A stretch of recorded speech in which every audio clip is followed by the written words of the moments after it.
네, 2013년 증시 거래일도 오늘까지 포함해서 이 거래일밖에 남지 않았습니다. 2014년을 이제 정말 준비를 해야 할 때인데요. 2014년 전반적인 증시 경제 전망 들어보는 시간입니다. 오늘 이 시간 SK증권 리서치센터의 김성욱 센터장 모셨습니다. 안녕하세요. 예, 안녕하십니까? 네, 먼저 2014년 전반적으로 증시는 어떻게 전개될 것으로 전망을 하세요?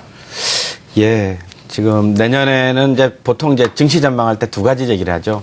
그 지수 수준 또는 밴드를 얘기하고 또 모양을 얘기하지 않습니까? 네. 그래서 그 수준은 지금 2,000포인트를 보이고 있습니다만은 바닥권은 한 1,900 살짝 윗선 정도까지는 움직일 수 있다 이렇게 봅니다. 그래서 1,920포인트 정도부터 그 상승 그 폭은 한 2,250포인트. 이제 2,250포인트 왜 딱 집어서 그걸 했냐는 건 이제 지금보다 한 10% 남짓 정도 보시면 된다라는 그런 포인트를 말씀을 드리고 있고요. 그 주가의 모양은 그 대부분이 아마 상고하죠. 그러니까 상반기에 주로 높고 하반기 때 조금 이렇게 슬로우하거나 안 좋게 보시는데 저희는 이제 상저하고의 모습의 가능성이 높다 이렇게 봅니다. 그래서 전반적으로 경기 측면이나 뭐 수급 측면에서 이제 2013년도보다 평균적으로 한 10% 정도 올라갈 것을 보고 있고요. 그리고 그 모양도 하반기로 갈수록 안정권 또는 뭐 안도 심리 때문에 좀 더 주가의 모습이 좀 더 올라갈 것 같다. 그래서 상저하고의 모습을 나타낼 것으로 예상이 됩니다. 네. 그렇다면은 어떤 것들이 이렇게 증시를 이끌어 갈 것인지, 어떤 것들로 인해서 또 상저하고가 나타나고 이에 따른 업종별 전략은 어떤 것들이 있는지 저희가 궁금한데 하나하나씩 차근차근 또 알아보겠습니다. 2014년 역시나 키워드는 좀 경기가 될 것이 아닌가 싶은데요. 선진국을 중심으로 특히나 미국을 중심으로 경기 회복이 이루어졌다면은 이것이 과연 확산될 수 있을 것인지가 관건일 것 같은데 먼저 전반적인 경기 문제는 어떻게 판단을 하세요? 예. 그 주가 이제 설명하는 요인 경기가 대표적이죠. 네. 그 수급이고 또 뭐 말씀을 또 드리겠습니다만은 뭐 아무래도 한국 주식 시장에 영향을 미치는 게 이제 글로벌 경기 중에 이제 미국을 뭐 뜸이죠. 그래서 현재 뭐 미국 시장에 대해서 지금 예상보다 조금씩 지표가 잘 나오고 있습니다라는 말씀을 드리고 있습니다. 근데 여전히 마찬가지의 모양이 나타날 것으로 예상이 되고요. 그래서 결국은 그 그러니까 미니 테이퍼링 말씀드렸죠. 미니 골디락스의 모양도 나올 수도 있다라는 정도로 말씀을 좀 드리고 있습니다. 이제 물가 부분이 좀 잡혀 있고 성장도 중급 이상의 성장이 나타날 것으로 예상이 되기 때문에 그런 표현을 좀 쓰고 있는데요. 아무래도 그 고용이라는 측면, 그 다음에 그 자산 가치 측면에서 골고루 성장을 보이고 있기 때문에 아무래도 매수 여력, 그 소비 여력이죠. 경제적인 면에서는 굉장히 좋아질 것으로 예상이 되고요. 이제 국가별로 이제 뭐 조금 점검을 해보시면 유럽 지역은 계속된 말씀이죠. 계속 좋아지고 있고, 그러니까 마이너스에서 플러스로 좋아지고 있고, 또 그 실업 데이터가 이제 더 이상 악화되지 않고, 또 디레버리지가 또 해결되고 있고 등등의 이제 좋은 요소들이 많습니다. 다만 이제 중국 같은 경우는 그 뭐 결국은 뭐 7% 성장을 잘 해낼 것으로 예상이 됩니다. 되는데 이제 그 사이에 얼마나 잘 해낼 것인가 하는 시장의 우려점은 꾸준히 등장을 할 것으로 예상이 되고요. 하반기 때 가서나 이제 좀 안정권 뭐 이렇게 시장에서 받아들여질 것으로 예상이 됩니다. 네. 그렇다면은 각국이 이렇게 경기가 개선되는 가운데 또 빼놓을 수 없는 것이 정책을 어떻게 내놓느냐 이 여부일 텐데요. 정책 측면에서는 어떤 점들을 특히나 주목을 해야 될까요? 예, 뭐 자생적 경제 성장도 중요하지만 이제 뒷받침 또는 이끌기 위해서 이제 정부에서 정책을 펴야 됩니다. 근데 정책이라 하시면 이제 대표적으로 재정 정책과 통화 정책을 들 수 있지 않습니까? 재정 정책에 근데 여력들이 많지가 않습니다. 뭐 미국은 미국대로 별로고요. 여력이 별로고요. 그래서 재정 정책은 그 부채 문제 때문에 없는데 이제 통화 정책에 이제 계속 뭐 이렇게 의지 내지는 그 기대를 많이 해야 됩니다. 그래서 통화 정책 하면 뭐 대표적인 게 내년에는 테이퍼링이 이제 본격 시행되지 않습니까? 100억 달러 줄이는 것부터 시작해서 이제 뭐 그러니까 분기별로 줄일지 매달 줄일지 그 회의 때마다 줄일지 그건 이제 시나리오 개념으로 접근해야 되는데 이제 처음에는 시장 이제 뭐 100억 달러 줄인 거 미니 테이퍼링을 딱 해서 아무렇지도 않은 듯이 반응을 보이십니다만 이제 막상 계속 줄여 나갔을 때 과연 시장이 어떻게 영향을 미치는가에 대해서 이제 초점이 거기에 맞춰져야 될 것으로 예상이 되고요. 근데 뭐 정책이라 하면 또 유럽의 통화 정책, 유럽은 재정 정책이 이제는 더 이상 사실상 불가능하지 않습니까? 그래서 유럽의 통화 정책, 근데 뭐 기준금리 0.25%니까 낮아질 때는 낮아졌죠. 근데 비전통적인 방법으로 통화 정책을 펼 수 있는 여력이 그나마 유럽이 또 많습니다. 그래서 그런 측면에서 또 우리에게 결국은 또 플러스로 작용할 것으로 예상이 되고요. 근데 특이한 것 중에 하나가 일본은 통화 정책, 재정 정책 다 같이 쓸 수가 있습니다. 네. 그러니까 쓰는 거죠. 쓸 수 있다기보다는 무조건 쓰겠다는 겁니다. 그 소위 말하는 아베노믹스 때문인데요. 그래서 그런 그 정책을 펴서 우리나라 또는 세계 경제에 이제 엔달러 환율이든 뭐 그런 형태로 이제 영향을 미칠 것으로 그렇게 예상이 됩니다. 네. 이런 가운데 또 우리가 또 하나 짚어봐야 할 것이 기업들의 실적일 겁니다. 일단 뭐 내년 이제 곧 1월이 되면은 기업들의 4분기 실적이 발표가 됐는데 4분기 실적에 대한 기대감은 높지 않은 상황이고 2014년 전반적인 실적 같은 경우에는 좀 기대감을 가져도 되겠습니까? 어느 정도까지 지금 나오고 있습니까? 분위기 상으로는 뭐 올해보다 낫지 않겠느냐. 왜냐하면 이제 경제 성장도 뭐 좋아지고 있기 때문에요. 그래서 이제 통상적으로 이제 평균적으로 기업 실적이 좋아질 거냐 안 좋아질 거냐 수준이 어떻거냐 보는 방법이 그 표현상은 이제 탑다운식으로 있고 바텀업으로 볼 수가 있습니다. 네. 탑다운이 뭐냐면은 전체적인 경제 성장 수준이 아무래도 높으면 이익도 많이 증가하겠죠. 그죠? 이 성장 수준, 그 다음에 이제 이익 조금 더 포커스를 맞추시면 환율 부분이 기업의 이익에 조금 더 영향을 미칠 수가 있습니다. 그래서 GDP 같은 성장률뿐만 아니라 환율이 어떻게 움직이냐에 따라서 이제 궁극적으로 실적에 영향을 미칠 것으로 예상이 되는데요.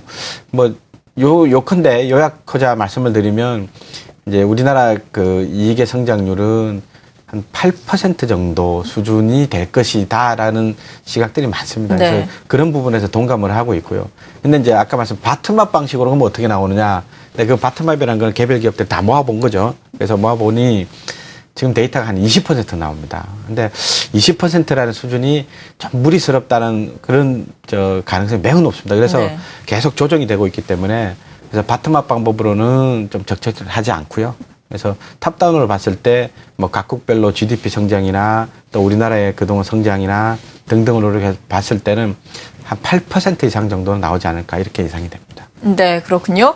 이렇게 기업의 이익 전망, 그러니까 실적 전망에 대해서 쭉 도움 말씀을 주셨는데 앞서 저희가 또 미리 예고를 해드렸죠. 1월 2일에 저희가 특집 프로그램을 마련을 했습니다. 각 하우스의 센터장들은 이 기업의 이익을 비롯해서 증권시장 어떻게 바라보고 있는지 또 정리를 하는 시간 마련을 했으니까요. 그때 다시 한번 여러분의 또 뷰를 들어보시면 좋을 것 같습니다. 그리고 올해 우리 증시에서는 뭐 엔저 이슈도 상당히 많았고 내수 침체 이슈도 있었고 그렇습니다. 약간의 저성장 이슈도 있었는데 2014년 내년 같은 경우에는 또 어떤 점들을 주목을 해야 될까요? 방금 말씀하신 요인들이 사실은 그럼 2014년도에는 깔끔하게 해결될 거냐? 그것도 아니죠. 아니, 예. 그게 이제 그러니까 물론 이제 정도의 완화는 있을 것으로 네. 예상이 되는데요. 그 요인으로서 작용은 여전히 남아 있을 것으로 예상이 됩니다. 네. 이제 그런 측면에서 보면은 이제 그런 요인들에다가 이제 지금 뭐 악재 반영이라는 표현으로는 테이퍼링이 이제 사실상 잊혀진 것처럼 보이는데 막상 유동성 공급을 상대적으로 줄였을 때 어디 지역에서 어떤 현상이 벌어지고 또 각종 지수, 환율 뭐 이렇게 어떻게 움직일까는 사실은 좀 불안한 면이 사실은 있습니다. 그래서 지금 경계해야 될 요소라고 딱 집으면 아무래도 테이퍼링이죠. 테이퍼링에 따른 부작용. 좀 더 구체적으로 말씀드리면 이제 환율 부분입니다. 특히 본의 아니게 일본도 시기적으로 보면은 뭐 소비세 인상 이런 형태를 통해서 근데 경제도 안 좋은 나라가 세금을 인상한단 말이죠. 그러니까 그에 대한 대책이 뭐냐? 뭐 아베노믹스를 강화하는 방법밖에 없습니다. 환율을 올린다든지, 네. 그러니까 엔저 현상이 깊어진다든지 뭐 그런 부분에 대해서 이제 우리나라 같은 그래서 경제 구조상으로 보면 아무래도 경쟁 관계가 좀 있기 때문에 영향을 좀 미칠 것으로 예상이 이제 그렇게 좀 관심을 두는 경계해야 될 요소로 이렇게 보시면 되겠습니다. 네, 그렇죠. 지금 또 뭐 환율, 엔저도 말씀해 주셨는데 엔저가 이루어지면은 자연스럽게 또 일본의 니케이는 오르게 돼 있고 외국인들은 또 일본에 몰리고요. 그리고 또 테이퍼링 시행에 따라서 달러 강세 이루어진다면 또 외국인의 행보는 어떻게 이루어질지 외국인의 행보가 사실 우리 주식시장에 상당히 중요하잖아요. 이러한 외국인을 중심으로 본다면 어떻겠습니까? 2013년도 잠깐 말씀드린 올해가 네. 참 독특한 한 해였습니다. 상반기에는 거의 10조를 팔고 하반기에는 13조 정도 들어오고 뭐 이럴 정도로까지 시기적으로 극명한 모습을 보였습니다. 2014년도에는 뭐 이렇게까지는 되지 않겠습니다만 이제 제가 이제 상저하고의 모양을 약간 말씀드렸는데 이제 하반기로 갈수록 아무래도 그 외국인의 그 순매수가 좀 더 강해질 것으로 예상이 됩니다. 네. 상반기 때는 사실은 이제 지수조차도 이제 지수도 약간 뭐 상대적으로 슬로우할 것으로 예상이 되는데요. 그에 따라서 이제 자연스럽게 외국인 장세가 하반기 때, 그러니까 갭매우기라고 보시면 됩니다. 왜 하반기 때 그러면 좋으냐? 하반기 때는 특히 외국인 입장에서도 뭐 경제가 좋아지는 거 확인하고 그다음에 우리나라가 디커플링의 우려가 사실은 아직도 조금 있습니다. 그래서 상반기 때에 만약에 디커플링의 현상이 벌어지면 하반기 때 이제 그걸 회복하는 과정에서 뭐 외국인 순매수가 좀 활발해진다든지 뭐 그런 면들이 많기 때문에 아무래도 그 하반기 때 조금 더 활발한 외국인 순매수가 기대됩니다. 네, 그렇다면 하반기 앞서서도 주식시장 자체도 외국인의 이러한 순매수에 힘입어서 상저하고로 하반기 갈수록 조금 더 좋아질 것이다. 지수 밴드 자체는 한 1920에서 2250까지 말씀해 주셨는데 이걸 염두에 두면 상반기와 하반기 각각 어떤 업종군에 관심을 가지면서 전반적인 투자 전략을 가져갈까요? 예, 뭐 상반기 때는 이제 아무래도 그 경기 관련주 중에 이제 글로벌 경기 관련주 중에 조금 빨리 움직이는 경향이 있지 않을까 생각이 됩니다. 그래서 네. IT 섹터나 그다음 철강 섹터가 의외로 그 주가 그러니까 실적에 비해서 주가가 좀 많이 낮은 편입니다. 그래서 뭐 크게 엄청나게 오른다기보다는 사실 안정적인 포트폴리오 구성 차원에서는 그 고로업체라 그러죠. 그 철강 녹여서 하는 고로업체 위주로 좀 더 이렇게 상반기 때는 좀 빨리 움직일 것으로 예상이 되고요. 그래서 하반기 때 경기가 좋아지는 모습을 보여주면서 이제 그 상반기를 벗어나면서 그야말로 이제 영업 레버리지가 높은 비즈니스죠. 뭐 소재, 그러니까 일부 화학의 일부라든지 아니면은 뭐 조선업체라든지 등등 이렇게 괜찮아질 것으로 예상이 되고요.